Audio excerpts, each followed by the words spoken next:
Audio Jungle.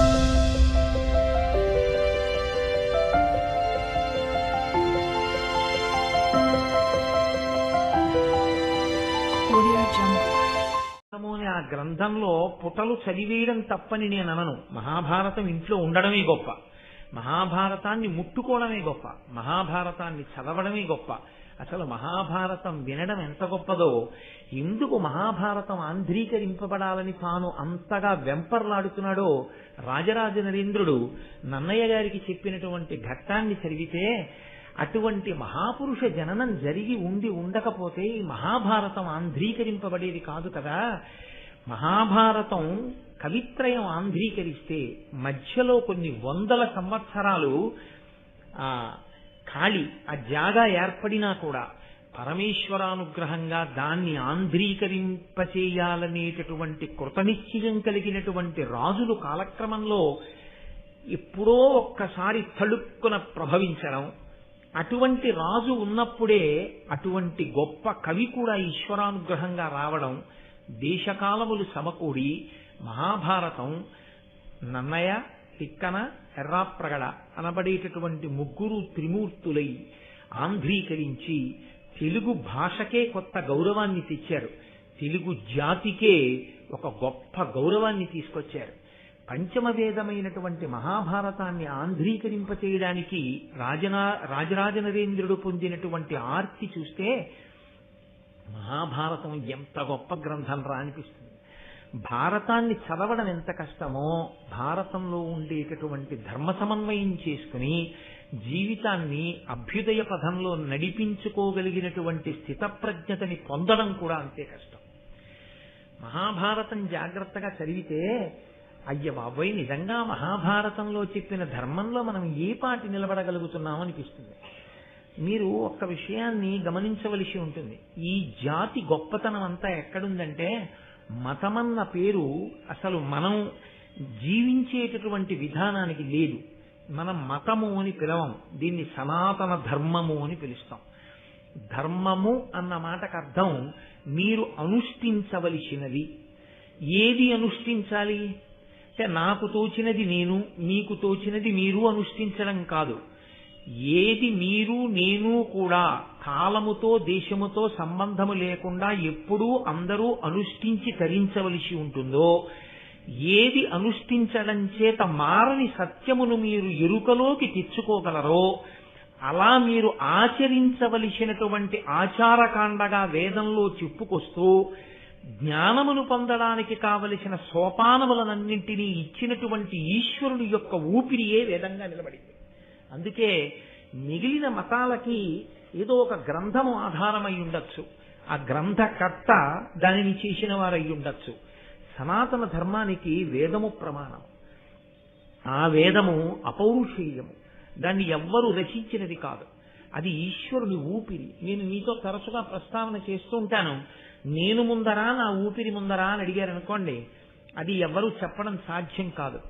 నేను నా ఊపిరి ఒక్కసారే ప్రభవిస్తాం. నేను లేను అన్న మాట ఎప్పుడు వస్తుందంటే, నా ఊపిరి ఆగిపోయినప్పుడు. నేను నా ఊపిరి విడివడి ఉండనట్టే ఇప్పుడు నేను మాట్లాడడం అంటే నా ఊపిరి వాక్కుగా మారుతోంది. ఈశ్వరుని యొక్క ఊపిరి వేదము అంటే ఈశ్వరుడు ఒకడు, వేదం ఒకడు కాడు. వేదమే ఈశ్వరుడు, ఈశ్వరుడే వేదము. కాబట్టి ఆ వేదమే ప్రమాణము.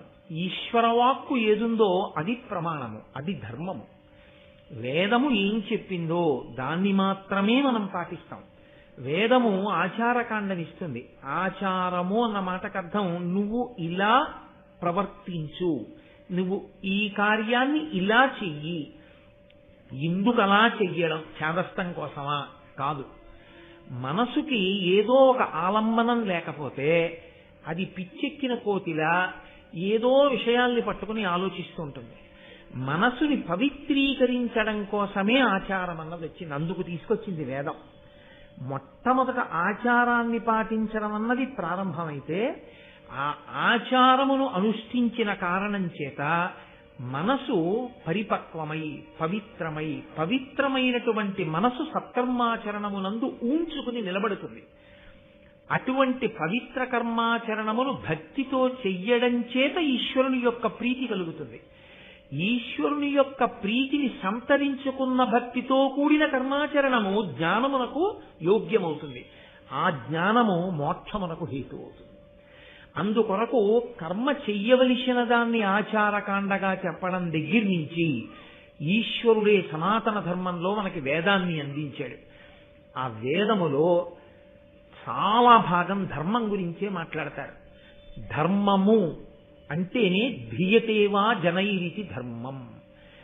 ఆచరించినది ఏదో దానికే ధర్మమని పేరు. తెలిసి ఉన్నది ధర్మం కాదు. ధర్మాచరణమునందు తెలిసి ఉండడం అన్నది ఒక సోపానము. అసలు తెలియకుండా ఎలా ఆచరిస్తావు? తెలుసుకుంటే ఆచరిస్తావు. కాబట్టి తెలుసుకోవడం అన్నది ఆచరించడం కోసం. ఆచరించడం దగ్గరికి వచ్చేటప్పటికీ అనేక రకమైన భేషజాలు అడ్డొచ్చి ఆచరించడానికి పనికి రాకుండా తెలుసుకోవడానికి మాత్రమే పనికొచ్చినదేదో అది ధర్మం కాదు. తెలుసుకుని అనుష్ఠించినదేదో అది మాత్రమే ధర్మము. ధ్రియతేవా జనైరితి ధర్మం. తాను పట్టుకున్నదేదో, తాను అనుష్ఠించినదేదో అది ధర్మం. అలా పట్టుకోవడానికి అనుష్ఠించడానికి ఎవరు ఏది తమ సొంత అభిప్రాయంగా చెప్తే అటువంటి అభిప్రాయాన్ని ఆచరించమని మనకి ఋషులు చెప్పలేదు. వేదము దేన్ని చెప్పిందో దాన్ని మాత్రమే అనుష్ఠించు. ఆ ధర్మము నువ్వు పండేటట్లు చెయ్యగలదు. పిందె తనంత తాను పండదు. పిందె పండు ఈ రెండు దశలలో ఆ పిందె పండాలి అంటే పిందె చెయ్యవలసినటువంటిది ఒక్కటే. పిందె చెట్టు నుండి విడిపోకూడదు. ఎప్పుడు విడిపోతుంది తనంత తానుగా పిందె? పండిపోయిన తర్వాత విడిపోతుంది. పిందె చెట్టు యొక్క ఆ పువ్వు పుట్టినటువంటి ఆ ప్రదేశాన్ని అంటిపెట్టుకుని ఉంటుంది. మీరు లోకంలో ఏ పిందె కొరకండి వగరుగానే ఉంటుంది. ఇంకొంచెం పెద్దదవుతుంది, కాస్త పులుపో వగరో ఏదో కాయ అవుతుంది. ఏ కాయ ముట్టుకోండి గట్టిగానే ఉంటుంది. ఏ కాయ అయినా సరే పండైపోనివ్వండి రంగు మారిపోతుంది. అది పచ్చగానో ఎర్రగానో అయిపోతుంది. లోపల ఉన్నటువంటి పదార్థం అంతా మృదువుగా అయిపోతుంది, పీశలంగా అయిపోతుంది. లోపల ఉన్న పదార్థం అంతా తీయగా అయిపోతుంది. ఇక తాను పండైపోయిన తరువాత పట్టుకోవలసిన అవసరం ఇక పిండికి లేదు. పండైపోయిన తరువాత తనంత తాను విడిపోయి కింద పడిపోతుంది. అందుకే మన వాళ్ళు ఎప్పుడూ ఒక మాట అంటుంటారు, పండిపోయాడండి ఆయన. ఆయన పండిపోయారండి మహానుభావుడు అంటారు. చిన్నతనంలో ఆటలు ఆడిస్తే పంటలు వేసుకోండి అంటారు. వైకుంఠపాళి ఆడించి పరమపద సోపాన పఠము అనేవారు మా చిన్నతనంలో. దాన్ని పరమపదమును చేరడానికి కావలసిన సోపానములతో కూడిన క్రీడ. అందులో ఎప్పుడు పండిపోయాడు? దేవతల మధ్యలో తిరిగినప్పుడు కూడా పండడు.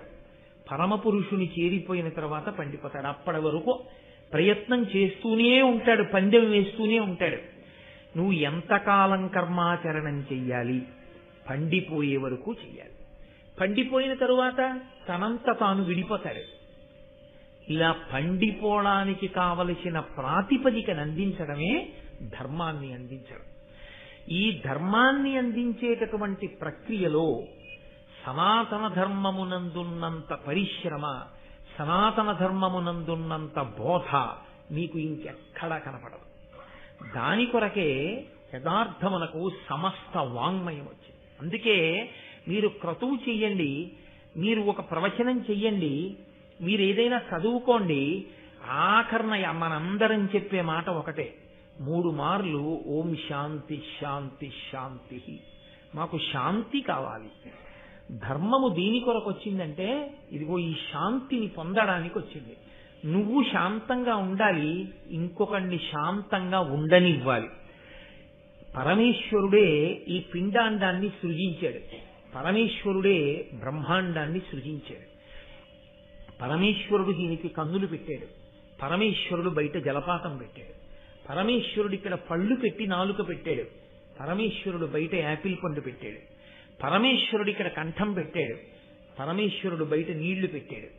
పరమేశ్వరుడు తిన్నదాన్ని జీర్ణం చేసి మిగిలిన పిప్పిని విడిచిపెట్టేటటువంటి స్థితిని పిండాండానికి ఇచ్చాడు. ఈ విడిచిపెట్టిన దాన్ని పుచ్చుకొమ్మని బ్రహ్మాండాన్ని శాసించాడు.